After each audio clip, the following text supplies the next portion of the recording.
Good morning, everybody. We are back here thinking into results. We are in lesson 8, and this is the lesson on praxis. So I don't know if you guys have heard that term before, but praxis is the integration of belief and behavior. So that's what we're going to dive into today. We're going to get deep on the topic of belief. And I think it's so important, and especially just coming out of our event, like for sure, I feel like people's belief has gone to an all-time high because of this event. So let me make sure our chat is on so you guys can say hello. Okay, I see everybody chiming in. Hello, good morning. Let me know where you guys are coming from. Hello, good morning, Sonia. James is on, Bill's on. How many of you guys were at the event? How many of you guys went to convention this year?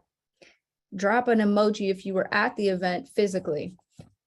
I know there's a lot of people on live stream too, but there's nothing like being there. For sure, you got to be there in real life to get that energy. Okay, so lots of you guys were there. It was amazing to see you guys too, because it had been a while since we had another event. It wasn't since Mastermind. So that's about to change though. This year coming up, you guys, we're going to have a lot of events coming up. We only announced a couple of them, but there's going to be a ton of them. And if you want to keep your belief at an all-time high for the company, for yourself, you have to get to the events. And honestly, like this strategy is so much easier than how we've been doing it, which is only a couple events. You want people to stay close to the fire, so that's the purpose of those events. Get everybody trained up at once. Everybody gets all the information. They can go out and they can go crush it, in their team and all that. So let's get into today's lessons, you guys. Today we're going to talk about belief. Why is belief so important? Belief is everything. Literally, if you don't believe in something, you literally cannot get it, right?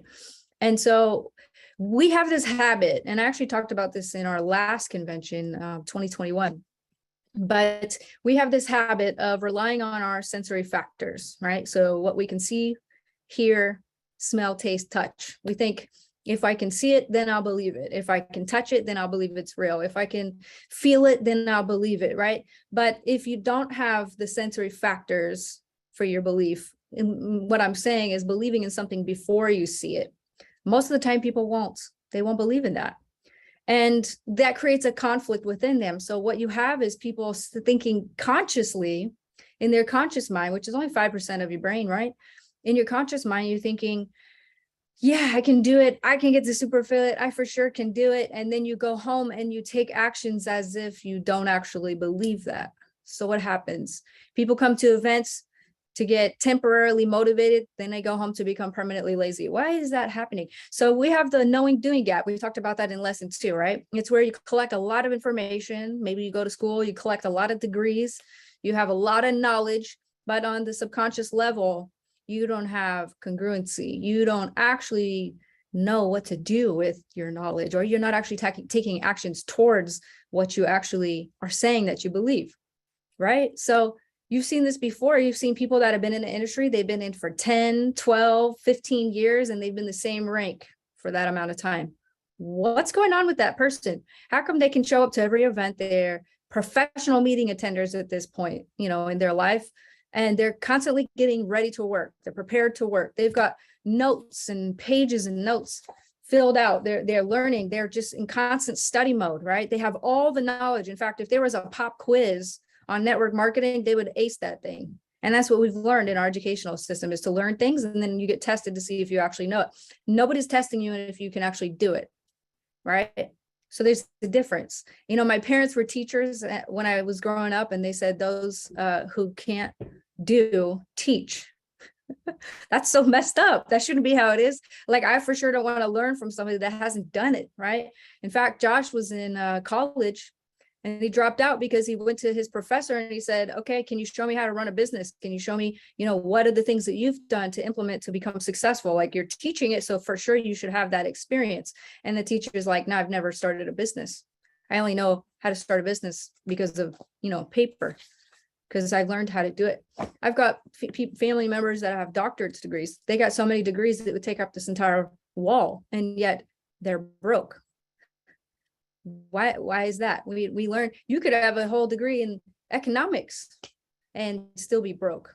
Why is that? Because it's not about all the information you gather, although the information you gather is very important, but, and it's good to have belief on a conscious level, but really, if you don't have it on a subconscious level, you're literally not going to take any action in your life. You're not going to move forward. You're not going to act like that which you believe.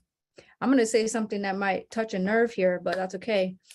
You ever see people that go to church on Sunday and then on Monday, they're back to their same old again? That's why they say you show up every week, because some of y'all need to go every week, right? Because you're all holy on Sunday, and then come Monday, you're back to the same old. You're behaving as if you don't believe. So that's interesting, right? Because you can have all the information in the world. You can memorize all the Bible verses, right? You could read Think and Grow Rich. You can have it memorized, in fact. But if you don't actually apply what you're learning into your own life, if you don't actually go through with that action part of that, if you don't actually physically change your habits, if you don't change your habits, if you don't have a radical departure from some of your bad habits, then nothing is going to change, right? Nothing will change. So I want to share with you guys a couple things before I kind of get even more to this lesson. So when I was last talking to Bob Proctor, which was around January of this year, before he passed, I actually sent him a book in the mail, and I sent him Feeling is the Secret by Neville Goddard. I don't know if you guys have read that or not, but he was telling me that he was reading this book, and he was just, he felt so good. He actually, while he was in the hospital, he wasn't feeling bad. He was in there, but he was actually recovering. He went home, he passed at home, but he was actually feeling good, which is kind of crazy. So, but it was just his time, and he knew it. In fact, people closest to him told me that he was like up in the middle of the night, he was dancing and singing, and he was just laying there like, Bob, Grandpa, Dad, get back to bed, but he was just jumping around. He was so excited. He knew what time it was. But he was reading this book. I sent it to him, and I had read it right before he passed, and it was Feeling is the Secret. Now, this is really important, because you see, what's going on in your subconscious mind is a reflection of your emotions. It's a reflection of your feelings, what you're feeling. And so that's why you see people that are like, think positive, think positive, think positive, but really internally they're like angry as hell, right? They're in traffic, they're honking, they're like angry, they're holding the wheel like this, but they're like, ask, believe, receive, they're trying to stay positive, but internally they're a hot mess, right? So the feeling really is the secret. So I want to share with you guys a couple of things from that book before we get too far into this lesson. So just a few things that really blew my mind. The title of the book is Feeling is the Secret by Neville Goddard. It's written in 1944. Good stuff. Okay, you guys ready for this? So here's a couple things. So it actually talks about the conscious and the subconscious mind. It talks about the conscious mind as being very personal. It's very selective. The subconscious mind is very impersonal. It's non-selective. So just as the earth is immoral, right? It doesn't care positive, negative. It has both poles, right? It's got, law of relativity. Everything, nothing's big, nothing small. Everything is just what it is. Not everything, things are either, people think there's things are neither positive or negative. The truth is they're both. Everything just is what it is. We make it positive or negative. We decide that. So anything that's going in your life, it is what it is, but we're going to make it whatever it is in our life. Does that make sense? Somebody could deal with a death in their family, and they could be completely derailed for months and months on end and years, and not get back there holding on to their past, that past vibration. Because of that, they're literally getting themselves stuck. But another person can look at it as a celebration of life, a legacy. They can look at it a different way. What am I going to take from that experience? What am I going to carry with me into my future, right? Same event, different perspective. So everything is just what it is. And so now the law of gender is also a universal law. And I do believe there's a reason why we're trying to mess all that up, because the more you're out of harmony with these laws, right, the more you're going to screw up your life, which may or may not be part of the agenda. But the male is the conscious mind and the female is the subconscious mind. Okay, so there's divisions of consciousness, really. There's two streams. That's why poverty and abundance flows down one stream, and then poverty and misery really is another stream. And it's interesting because people often associate money and success and happiness and money all together, but really they're just different streams of reality.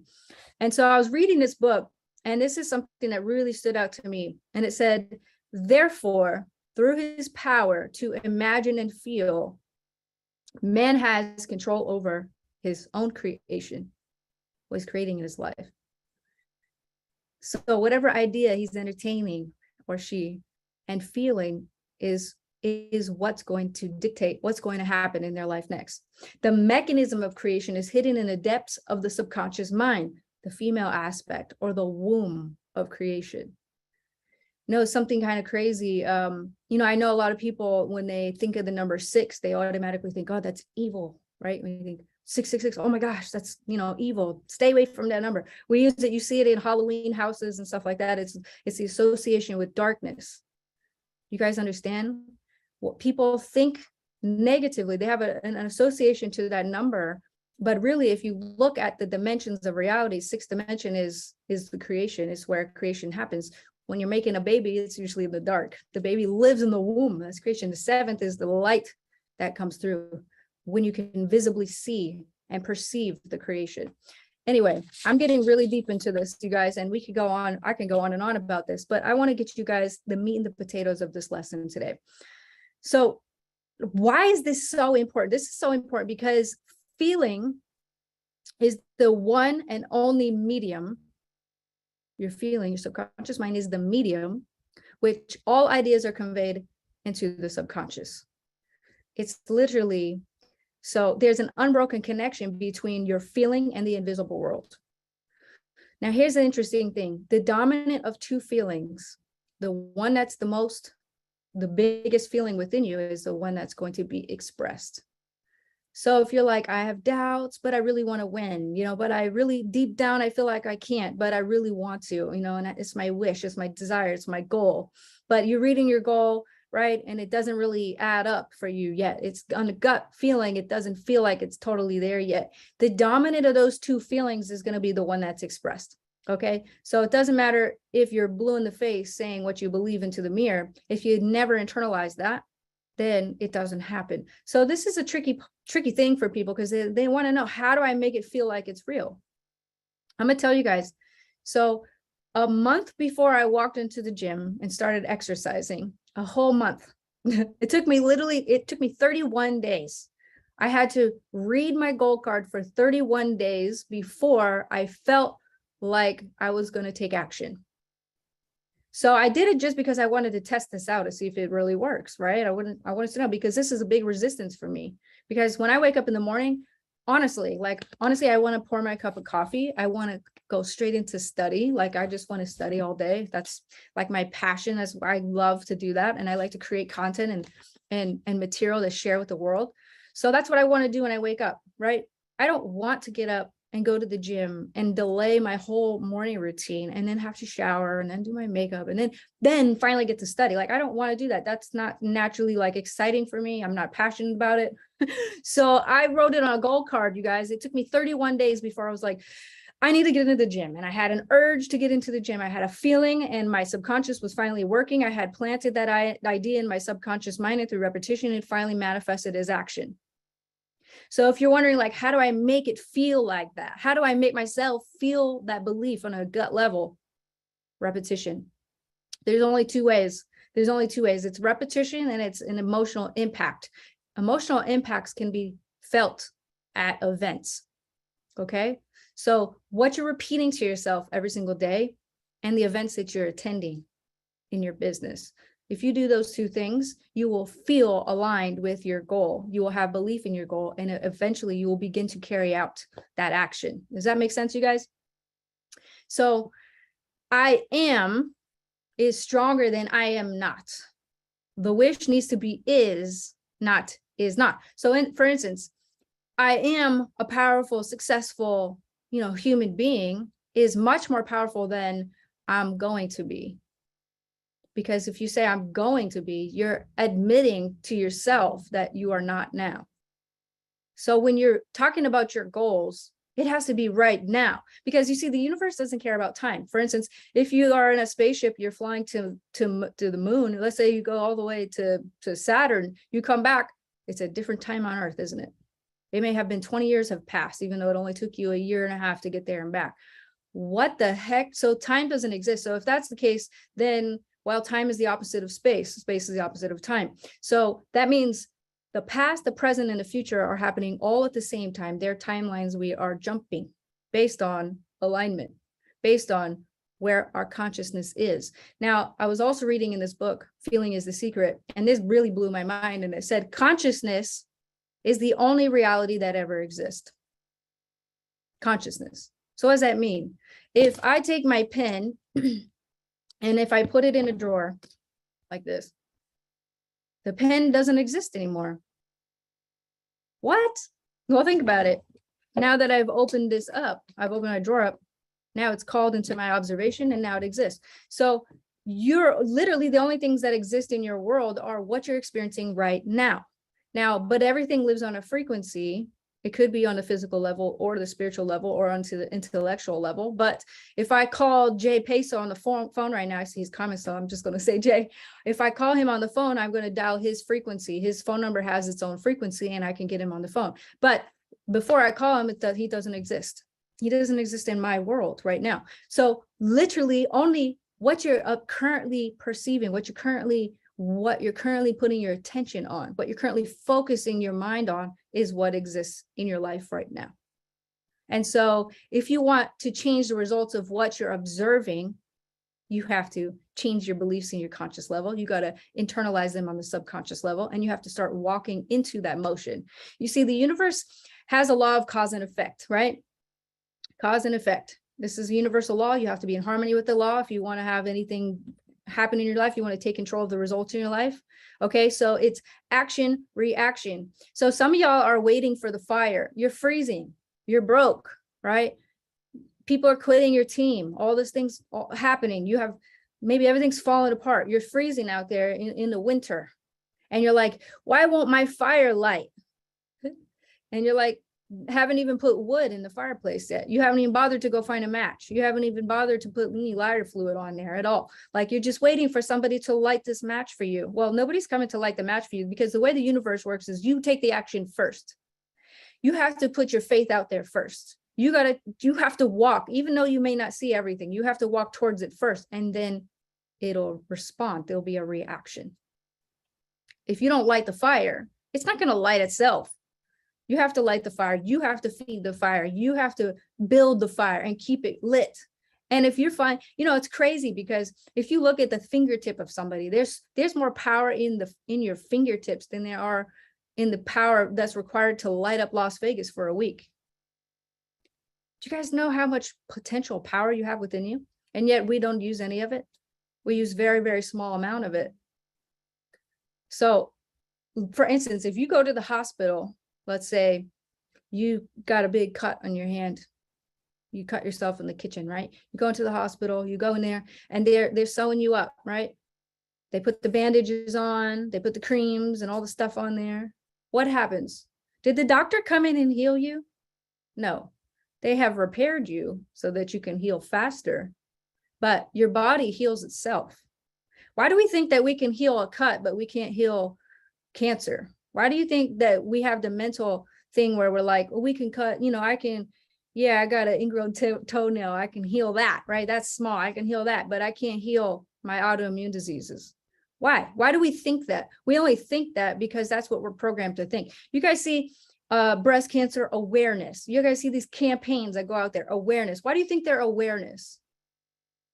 Because the cures are already out there. But if we're not spreading the awareness cure, the cure of the awareness, we're spreading the disease awareness, right? And so what happens to people? They start thinking about it. Oh, I should probably get checked for that. Oh, I should probably, maybe I have that. Oh, they start thinking of other people in their life who have that. Honestly, you guys, awareness is deadly. I never want to support any awareness campaigns out there if it's a negative towards a disease. I never want to spread that, because why do you think that is? Let's think about the news, for instance. You can tell if a person watches the news or not because of the things that come out of their mouth sounded exactly like what they just heard on the news. They're literally programmed. That's why it's called TV programming. Literally. Now, here's what they figured out with the news, okay? And in fact, the CIA has done lots of studies on this. In fact, the CIA was one of the inventors of how the TV even works. They have a patent on the programming of minds. through the CIA, right? I'm just telling you guys what it is. And so what do? They gather all the negative stories up in the world and they project them onto a screen so that people can start thinking of those negative ideas, right? And then they find the most emotional, gut-wrenching stories they can find, because they know if they get your emotions involved, then you're going to help manifest it. COVID, y'all, that was an awareness campaign. The depression, the Great Depression, the recession, all that, that's an awareness campaign. If your mind's wrapped up in it, that's what you're experiencing. If it's not wrapped up in it, you're not experiencing it. You're on a whole different frequency. That's like night and day. You don't even see it. You don't even know what people are talking about. You know, people talking about elections. I have no idea what's going on. I feel amazing that I don't know what's going on. I could care less what's going on because I'm making my own economy. I'm making my own business. I'm creating my own environment because I have the God-given ability to do so. And so do you.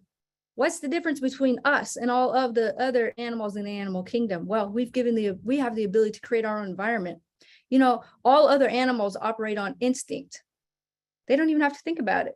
They're just at home in their natural environment, right? Okay, except for y'all who push your dogs in strollers. You are ruining their whole life with that.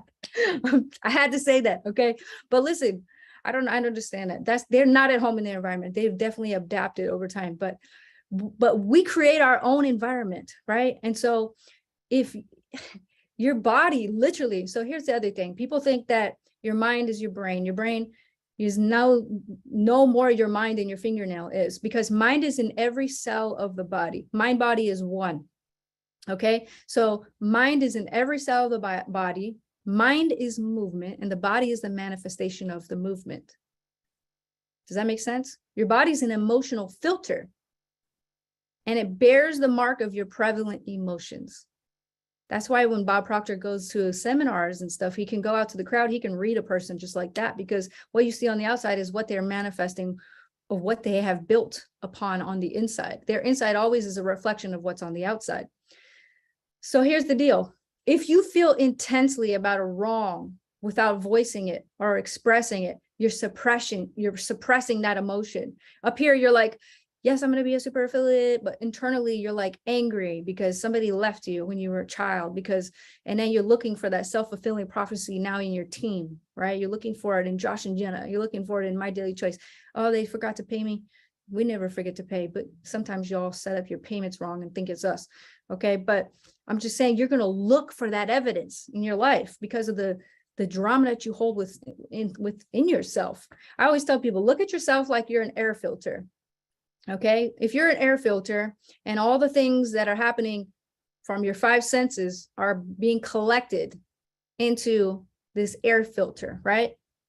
Well, if you never take the time to clean it out, the air can't move through. It gets clogged, it gets stuck. And that's why some of you go, I am stuck in my business, because you're collecting a bunch of crap that you aren't letting pass through, right? We are energetic beings, and there's spiritual power that's coming to and through us. We have to let it flow, right? Does that make sense? What happens if you put a tourniquet on your arm? Let's put a tourniquet right here. What happens? The blood flow stops, right? Eventually your hand's going to turn purple. You're going to lose feeling in it. The blood's going to get a signal to stop here and then turn back around and recirculate through here. It will no longer circulate from here down. You're going to lose that arm. You could cut this arm off. The rest of your body is still going to function, but the blood's going to stop flowing. Some of y'all do this with your bank account. You put it this is your little savings you're trying to save for the rest of your life, right? But you're not letting anything flow in or out. So if money is energy, blood flow is energy, what do you think you're meant to do? You're meant to stay in the flow, right? So you have to, now if your conscious and your subconscious mind are not aligned, you're not in the flow. You're not in the flow state. You have to be in the flow state in order to step into the natural laws of the universe and make use of them. You know, Napoleon Hill said it takes no more effort to demand abundance and prosperity than it does to accept misery and defeat and poverty. That's the difference. People who are successful demand success, and the people who are not accept poverty. That's the difference, right? So like, have you ever went from one grade to another while you were growing up? You've been in school, right? Have you ever went from 11th grade to 12th grade? Yeah. You've been to 7th grade to 8th grade, right? Well, imagine if you just had to stay in 7th grade for the rest of your life. You're not growing. You're just going to stay here. You're accepting this is all I'm going to ever be. No, you eventually drive yourself crazy because you're meant to move forward, right? You're meant to express the fullness within you. You're meant to express that spiritual perfection that's within you. And so I know your grandmother said you should be happy with what you have. Okay, grandma, yes, you're right. You should be happy with what you have, but you should always be aiming for more because the uniqueness within you seeks expression. You have to express that to the fullest. Okay. So here's the deal. The subconscious mind may only be voluntary directly through habit. And so this is where we're going to wrap up this lesson. We're going to talk about your habits. Okay. Habits are so important. And I have one thing I want to share with you guys on that. Habits are ideas that automatically express themselves through behavior without any conscious thought. How do you move into your daily routine? Think about it. You don't think about it. You probably don't even think about, you probably made your coffee, you probably went pee, you probably did a bunch of things that you weren't even thinking about. In fact, when you walk anywhere, are you thinking left, right, left, right, left, right? No, you're not thinking about it. It's a habit. It's built in. It's your subconscious behaviors just automatically go. Habits are automatic behaviors. You get to control that though. So whatever you're doing in the morning, whatever you're moving into, all you have to do is change these set of habits. Now, non-productive habits can be overpowered, okay, through the repetition of new beliefs that are planted in the subconscious mind with strong emotion, resulting in a new habit. You can change your habits just as much as you can change your underwear, but you have to focus on that. You have to make that an intentional thing. Now, at convention, I ended my speech with 4 things, and I'm going to leave them with you today as well, in case you guys missed it or you didn't hear it or you need to hear it one more time, okay? And if Napoleon Hill says in Think and Grow Rich that if you do these 4 things and you make them a habit, you have to succeed. You literally cannot help but succeed. All right, you guys ready? 4 things, and then we're going to hop out of here. Number 1, you got to have a definite purpose or a definite goal. Now, I wanted to think about this just a little bit different than how we've been talking about this in the past, okay? Now, we already know about C-type goals, okay? But here's the deal. I want you to find a goal that's worth trading your life for. What is a goal that's worth trading your life for? You have to think really big because it has to be really important, right? For you to trade your life for that. You're going to show up every single day. You're going to work towards that. That's your obsession. You're going to fall in love with it. You're going to choose to love it every single day. A goal that's worth trading your life for. Okay. So number 1, you got to have a definite purpose or goal. Number 2, you got to have a definite plan. You have to have a definite plan. So I read this the other day.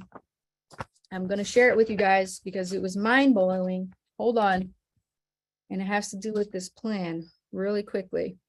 So there's something that Bob used to say. And he used to say, the only thing we don't know is we don't know the gestation period of our idea or our goal. We don't know when it's going to come. But I read something a little bit deeper. I actually am studying the conversation between Andrew Carnegie and Napoleon Hill, and I found out the exact time it takes to achieve a goal. You guys ready to hear it? All right.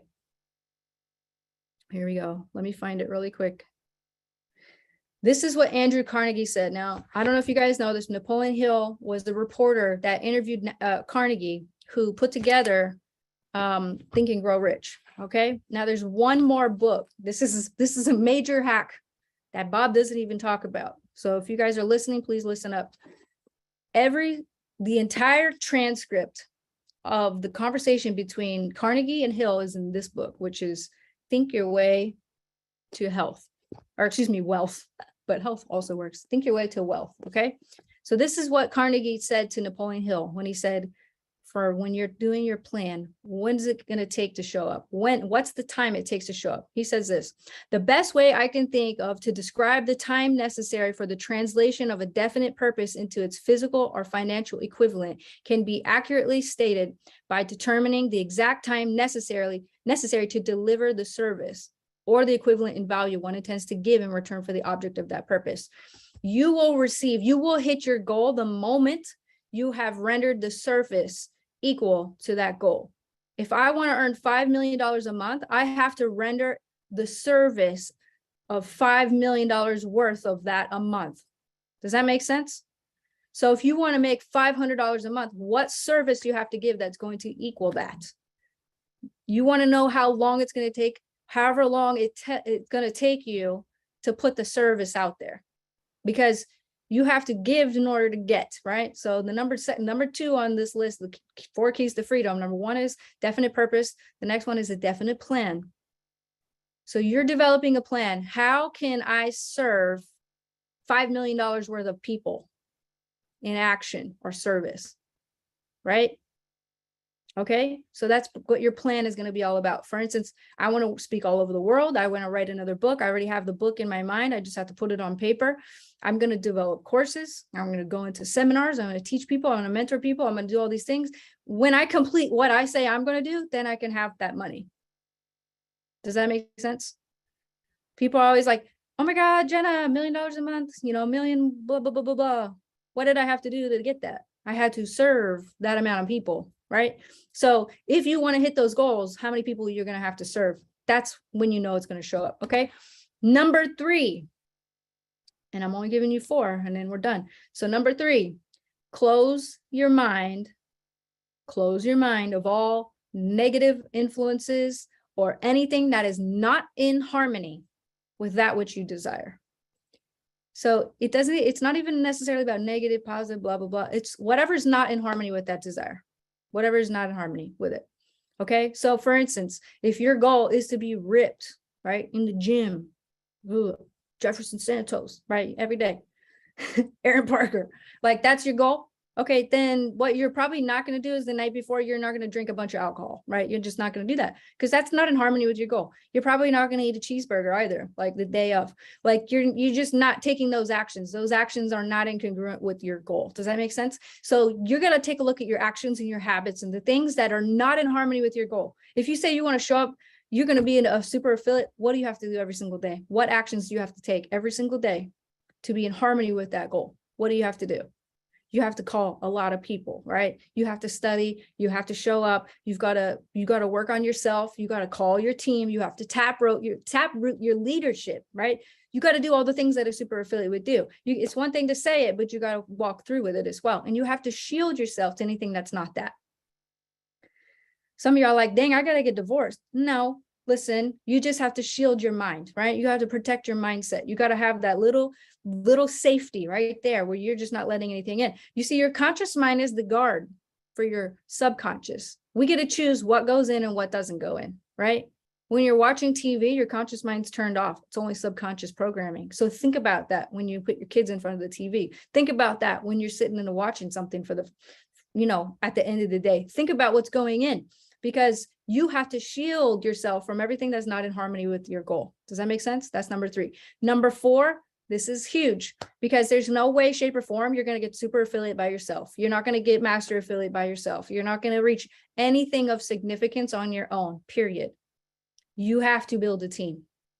You have to have an alliance of people that are on the same frequency. You have to have an alliance of people that all want this goal also, and also believe in it. If you have a couple of people on your team that don't believe it, they don't believe in the goal, they're going to hold everything back, right? So you want to build an alliance of people that are working together in a spirit of harmony. Does that make sense? And you want to meet with them at least 2 times a week. You're going to build your mastermind group. Jesus had 12 disciples. He knew about this principle. This is where Andrew Carnegie even thought of it because of the Bible. He thought about it from then. And so he did not achieve anything without building his own disciples. So I want you to think about this. Who are your disciples going to be? You can't do this by yourself.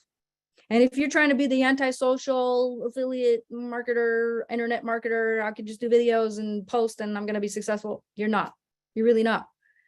It's going to take a lot for you to develop yourself and to attract the talent required for you to get to that next level. Does that make sense? Because guess what? The top talent in this industry don't want to work with tire kickers. They don't. They see you're a tire kicker, you dress like a tire kicker, you smell like a tire kicker, if you're acting like a tire kicker, guess what? The top leadership in the industry is not going to want to work with you. So what do you have to do personally? You got to make those changes, but you also got to be on that frequency that they're on. When I met Bob Proctor for the first time, I said, oh my gosh, I'm so honored to meet you. He said, why? He's like, we're just on the same frequency. You don't have to feel honored and blah. He's like, why? Like, listen, I'm doing what I'm supposed to do. You're doing what you're supposed to do. You're doing what you're supposed to be doing here. We all have gifts. We all have innate abilities. If you've seen the Tinkerbell movie, I have toddlers, y'all. We're watching Tinkerbell. Each Tinkerbell is born from a baby's laugh. It floats in a little flower and it spreads out, finally gets to the little Tinkerbell land, and they all are given a gift. They all have a gift, and it's their job to develop that gift and to further express it into its full potential. What's your gift? Look into yourself. What are you naturally good at? What are you excited about? What do you want to do? And nobody could pay you to do it. You would just do it because you love it. Focus on that. Okay. And then set your goals in alignment with that. Get it on a conscious level, integrate it on a subconscious level, hold your belief, hold the vision on the screen of your mind, and you cannot help but succeed. All right, guys. Thank you so much for hopping on, and I will see you guys next week back here again for Thinking Into Results Lesson 9. Bye, guys.